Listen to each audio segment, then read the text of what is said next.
Alors ça y est, on est en juin, juillet et c'est souvent le moment où ça me démotive le jardin. C'est souvent le moment où j'ai une baisse un peu de morale parce que je me rends compte des erreurs que j'ai pu faire cette année. Je te donne un exemple. J'ai voulu exploiter de nouveaux endroits, des endroits que j'avais un petit peu négligés et j'ai essayé de planter des légumes, tu vois, j'ai fait des tests et je suis un petit peu déçue parce que finalement j'ai voulu exploiter un nouvel endroit qui finalement s'y prête pas forcément, tu vois, j'ai voulu planter une courgette et finalement ma courgette elle a toujours pas donné de courgette, elle va peut-être en donner si tu veux mais j'ai pris du retard. Donc je me rends compte qu'il y a quelques réajustements à faire dans mon jardin et pareil, tu vois, j'ai eu peur de planter trop tôt mes pieds de tomates et finalement, le temps t'y prêtait plutôt pas mal, donc j'aurais pu planter un peu plus tôt que ce que j'ai fait. Enfin, toi-même, tu dois voir de toute façon, il y a peut-être des choses sur lesquelles tu te rends compte que t'aurais pu te réajuster, t'aurais pu faire de prendre de meilleures décisions dans ton potager. Et c'est un peu frustrant parce qu'on se dit mince, j'aurais su ou j'aurais fait ça, etc. Et je pense que au-delà de la frustration, au-delà de la démotivation, parce que tu vois, moi je me redonne toujours un coup de boost début juillet parce que là on va démarrer les légumes d'hiver, tu vois, je vais commencer à préparer mes légumes pour cet hiver ou cet automne en tout cas, donc tu vois tout ce qui est poireaux, navets, etc. Donc je vais commencer à me redonner un coup de boost à ce moment-là parce que ça va me redonner une certaine dynamique. Alors que là finalement c'est ce dernier mois, tu es plus dans l'observation à regarder un petit peu ce que tu as fait, finalement les fruits que ça a apporté, hein, ou les légumes que ça a apporté en tout cas. Dans ton jardin et voir un petit peu les erreurs que tu as pu faire et j'essaye toujours de me caler, tu vois, de voir s'il y a des éléments qui peuvent finalement me servir pour l'année suivante parce que le but c'est pas de refaire les mêmes erreurs et d'oublier et de se dire mince, je refais les mêmes erreurs, j'ai planté trop tôt, j'ai planté trop tard ou effectivement je me suis pas bien calée. Donc finalement maintenant je prends énormément de notes sur comment réajuster les choses. Alors ça peut être des choses très simples, hein. Par exemple, comme je te dis, ma courgette, je vais le noter, je vais dire telle parcelle, il faut peut-être planter un petit peu en avance parce que cette parcelle-là, elle est à l'abri déjà. Et puis comme le soleil donne moins dessus, la plante a besoin de plus d'énergie pour aller capter ces rayons du soleil. Et donc il faut penser à planter peut-être 15 jours, 3 semaines plus tôt que ce que j'aurais fait en temps normal. Et effectivement, noter en plus le moment où j'ai vraiment planté ma courgette, par exemple, pour cette année, et se dire l'année prochaine si tu plantes tel ou tel type de légumes, il faudra planter en avance. Donc c'est toujours intéressant, finalement c'est un petit peu décevant. La première sensation c'est un peu d'être déçu parce que de se dire mince, je me suis pas réajustée correctement, j'ai pas fait les bons choix au bon moment. Néanmoins, c'est des choses qui peuvent se réajuster les années qui vont suivre, pour que tu puisses toujours t'améliorer. Et le but c'est de garder ce bilan là, de se dire tiens, prends un carnet de notes, ou moi je le note, tu vois, sur des applications, parce que c'est des choses qui vont me suivre au fur et à mesure des années au niveau de mon potager, ou ça peut être un bouquin un bouquin de notes ou un carnet de notes qui peut être intéressant, tu vois, de se dire tiens, je me fais des petites notes pour le mois de juin, je sais que l'année prochaine je vais regarder.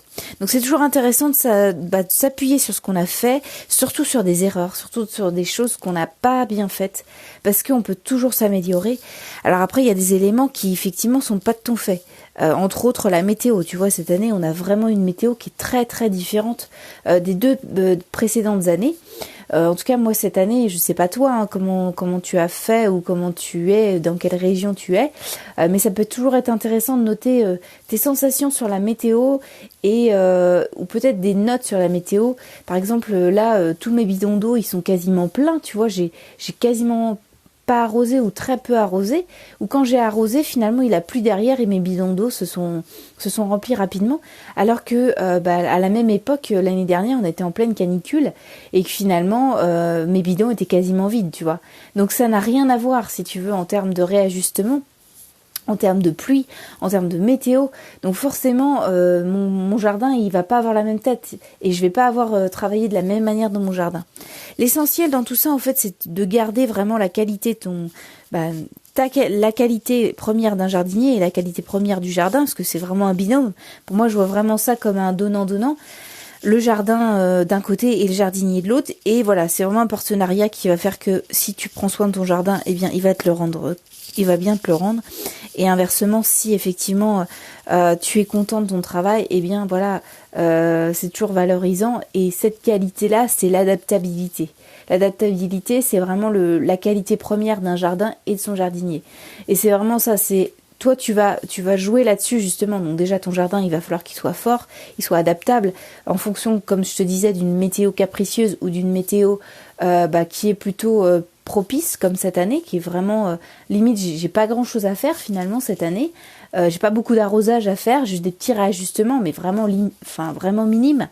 Ça veut dire aussi que le jour où il faut arroser pas mal, je suis là, je suis au moment où il y aura une canicule, parce que c'est ce qu'on attend chaque année, c'est ce qu'on se dit chaque année malheureusement, hein, avec le réchauffement climatique, c'est ce qu'on se dit quand la canicule va arriver, je serai prête, tu vois, c'est ça que je me dis, je serai prête, j'ai mes bidons d'eau, je peux me réajuster, et c'est ça, voilà, je te parle de l'arrosage, mais ça peut être un autre aspect de ton jardin, ça peut être de l'ombre, ça peut être des maladies. Est-ce que ton jardin est assez fort pour les maladies? Donc c'est tout ça qui fait que finalement, si tu gagnes en adaptabilité, eh bien tu vas améliorer la qualité de ton jardin, sa résistance au changement, parce que là vraiment c'est un changement qui est assez important, tu vois, chaque année on se réajuste. Là, les années précédentes, on a eu vraiment des très très grosses chaleurs.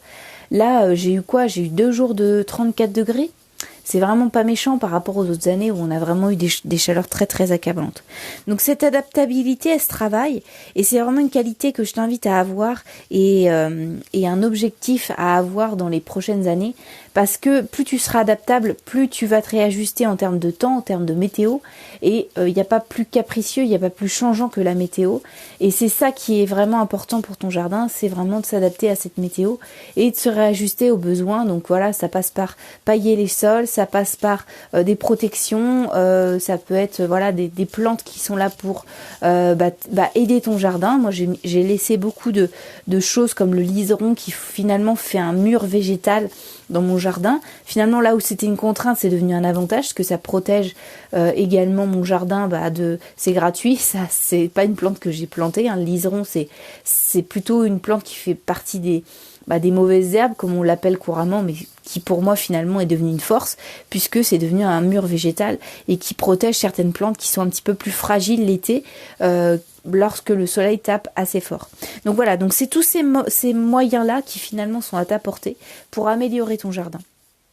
Et c'est important finalement de tester ces choses-là, de tester les choses qui ont marché, parce que là je te parle de choses qui n'ont pas marché dans mon jardin, mais je prends également des notes sur ce qui a marché et ce que je vais garder pour les années suivantes.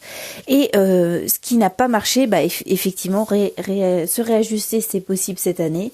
Si c'est pas possible, par exemple comme ma courgette, je vais pas la déplanter, la replanter, ça sert à rien du tout. Les choses sont faites, donc maintenant on va rester là-dessus, mais je vais pouvoir me réajuster pour les années suivantes. Et une autre façon également d'améliorer son jardin, c'est vraiment de partir sur sa gestion de son temps. Alors comme je te disais, cette année, j'ai passé moins de temps dans mon jardin dû à la météo qui est moins capricieuse et qui me demande moins de travail. Néanmoins, j'ai bien travaillé sur ma gestion du temps, et maintenant, voilà, je sais exactement quand j'arrive dans mon jardin ce que je dois faire. Et ce n'est pas par l'opération du Saint-Esprit que j'arrive à savoir ce que je dois faire. C'est dû à une méthode que j'ai travaillé dessus. Je me suis dit, voilà, quelle parcelle je dois travailler tel jour, quand planter tel légume, qu'est-ce que je dois faire, ou comment, quelle rotation je dois faire.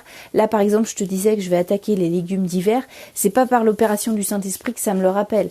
C'est parce que j'ai mis en place une méthode structurée, une organisation intéressante, et c'est comme ça que je vais pouvoir, pas perdre de temps à savoir ce que je dois faire, ne pas m'encombrer aussi dans mon quotidien à savoir ce que je dois faire, et vraiment mettre en place cette organisation. C'était vraiment quelque chose de fondamental pour moi, parce que voilà, j'ai énormément de choses à côté de mon jardin à faire, notamment ces podcasts là, j'ai aussi un travail salarié, j'ai également des rendez-vous privés, j'ai énormément de choses en fait qui gravitent autour de moi dans ma journée, et si j'ai toutes ces tâches là en toile de fond qui restent continuellement dans ma tête, Et en plus de ça, le soir, j'arrive et je me dis, voilà, alors qu'est-ce que j'avais dit hier?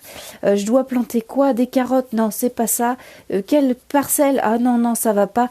Là, ça va plus, quoi. On n'y arrive plus. C'est pas comme ça que je voulais travailler. Je voulais quelque chose de structuré, un vrai outil, un vrai assistant, en fait, comme un petit assistant jardinier qui m'attend dans mon jardin. Et le soir, j'arrive et il me dirait, ah bah tiens, j'ai regardé ton jardin aujourd'hui, il faut que tu plantes des radis à telle parcelle. C'est magnifique, c'est exactement ce que j'avais besoin, un assistant personnel pour le jardin. Donc cette méthode, je te l'explique dans ma toute nouvelle formation. C'est une formation que j'ai mis en place, alors pour la partie jardin, mais surtout pour la partie personnelle. Donc si tu es fan de jardin, ça se cale complètement, mais également si tu as envie de réorganiser un petit peu ton quotidien, ta vie en règle générale, parce que finalement ça ne s'arrête pas qu'au jardin, mais je pense que c'est une multitude de choses. Ça peut être aller chercher le pain, envoyer les papiers de l'assurance, appeler le dentiste, réajuster un rendez-vous, appeler mamie pour son anniversaire, tout ça c'est des choses qu'on a dans notre quotidien et qui finalement moi me parasitaient pour être au top dans mon jardin, parce que ça reste quelque chose de très important pour moi. Et voilà, je voulais vraiment prioriser ce qui est important pour moi et mettre ces tâches qui sont un petit peu secondaires plutôt au second plan. Et comment le faire? Avec une technique, et je t'explique tout dans le lien en dessous de ce podcast. Je t'ai mis un code promo parce que voilà, c'est les personnes qui suivent mes podcasts qui sont les plus importants. Donc voilà, je t'ai mis un code promo qui expire lundi prochain. Donc si ça t'intéresse, tu cliques sur le lien et puis je te retrouve de l'autre côté dans cette formation qui est hyper intéressante pour la production, la productivité dans ton quotidien et voilà l'optimisation des tâches qui sont vraiment importantes pour toi. Voilà, en tout cas, jardine bien et je te retrouve de l'autre côté dans cette formation. Allez, salut!